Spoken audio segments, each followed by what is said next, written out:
So, hello to all of you from all of us here at Julian Campbell Foundation. And the purpose of this video, we're looking at depression and how to be with somebody, a loved one that has depression, and looking at the difference between sadness and depression. So first of all, this is just a really important time. It's the end of summer, and next week, people we're back in work, we're back in schools. So at this moment in time, we're just lapping up the last of the summer wine, so to speak. And first of all, I just want to share the JCF mood map.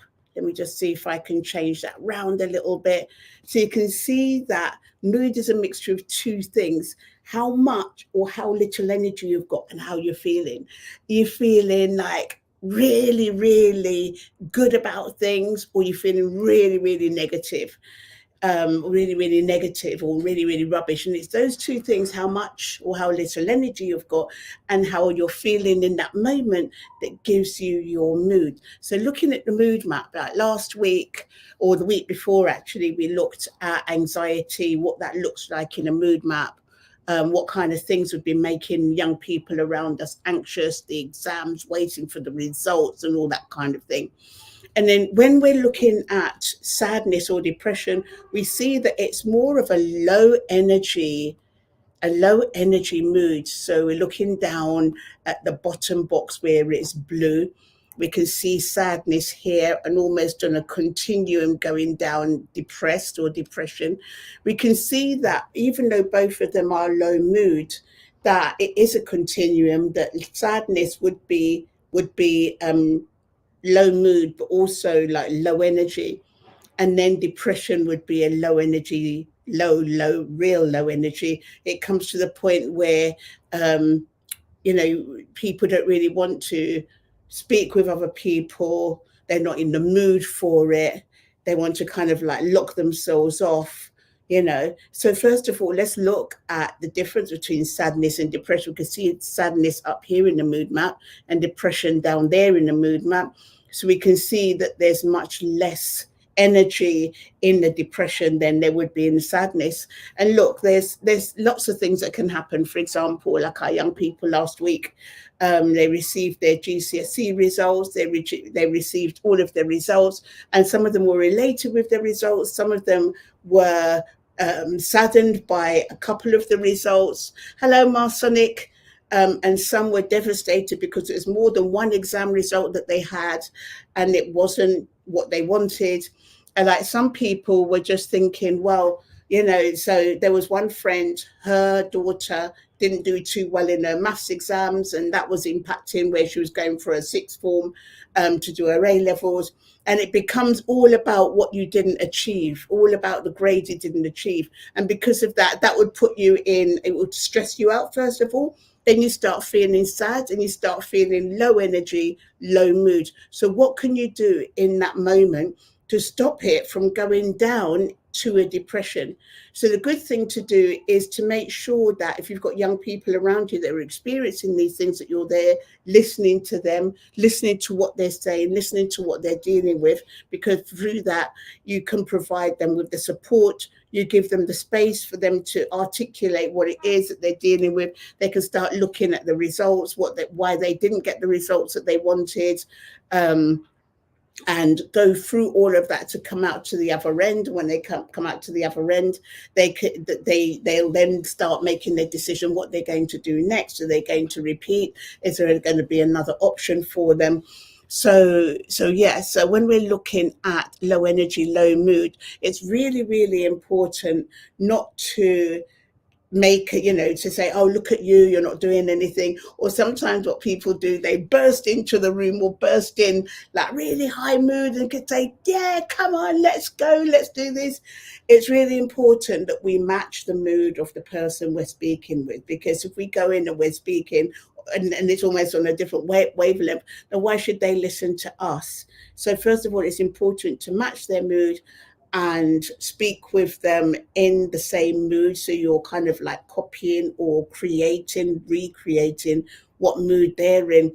And then once you start having that conversation, then you can start suggesting to do different things. Now, We're just going to talk about the things that you can do. So speaking with a friend or doing something that makes you feel good is something that's really good, to take you out of that sadness, take you out of that depression. When I say something that makes you feel good, it could be any activity, it could be any sport, it could be any drawing or painting or anything that makes you feel good. Because what's happening is when you're doing these things, that it starts filling you with those brain chemicals, with those neurotransmitters like, the dopamine, the serotonin, that make you feel good about yourself. And then when you start feeling good about yourself, your thought process is actually changed. So it's really, really good.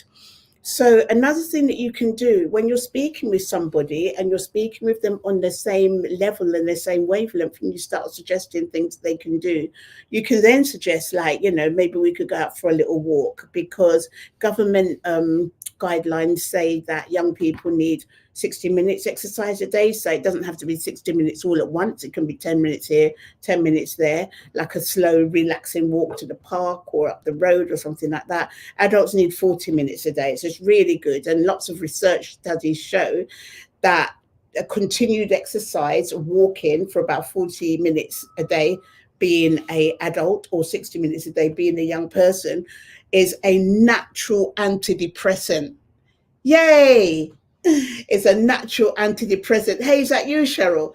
So it's really good to take some kind of exercise, gentle exercise. Doesn't have to be anything violent like running or anything like that, but just a little bit of walking can really make the difference. Also, the diet. What kind of things are we eating? Sometimes when we look at young people and the diets that they're having, sometimes it can be fast foods, it can be processed foods, and there's not the vitamins and minerals that they need to be able to make those chemicals, those brain chemicals, those neurochemicals. So fresh foods are always better. So here at Julian Campbell Foundation, when we're mentoring, we're looking at all aspects of a young person's mental health and well-being.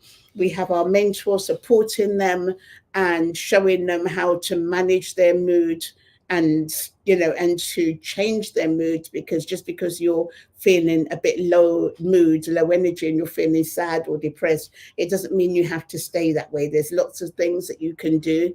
For example, speaking with a loved one, or doing a form of activity, or doing painting or something that you love, that really helps to change your mood and bring it onto the bright side of the map. So as well as what you're doing, eating habits and sleeping habits are important, because as young people need a good 8 to 10 hours sleep.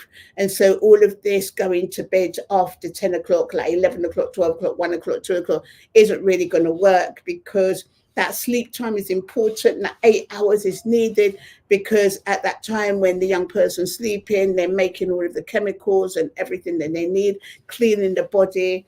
And all of this is much needed for them to be functioning the next day. So we've looked at the difference between sadness and depression. We've looked at 3 things that you can do to help a young person to overcome their mood, to be able to change from being down, from being depressed, to go into the bright side of the mood map. And a lot of it is really the company that surrounds you, and looking at how you need to be able to speak with that young person, suggesting activities that they can do so they will agree to the activities. So any kind of like exercise will do, but like gentle exercise, swimming or walking, is really good enough. Eating habits are really, really important. Sleeping habits are crucial. Also, as well, like with the mobile phone, like households that do really well are households that don't have their phones around or using them after 9 p.m. at night, because then like our young people can go to sleep, have a good sleep, and feel really refreshed and revived for the next day.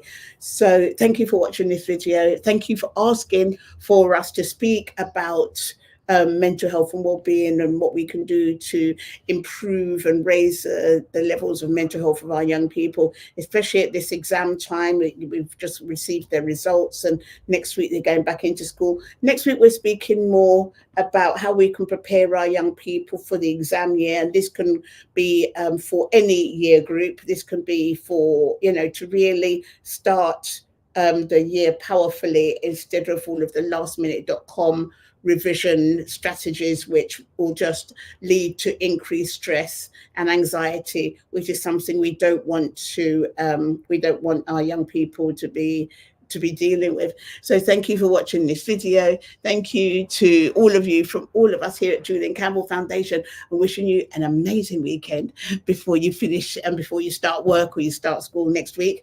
And if there's anything more, any questions that you have or anything you want us to talk about, then please do contact us. Thank you very much.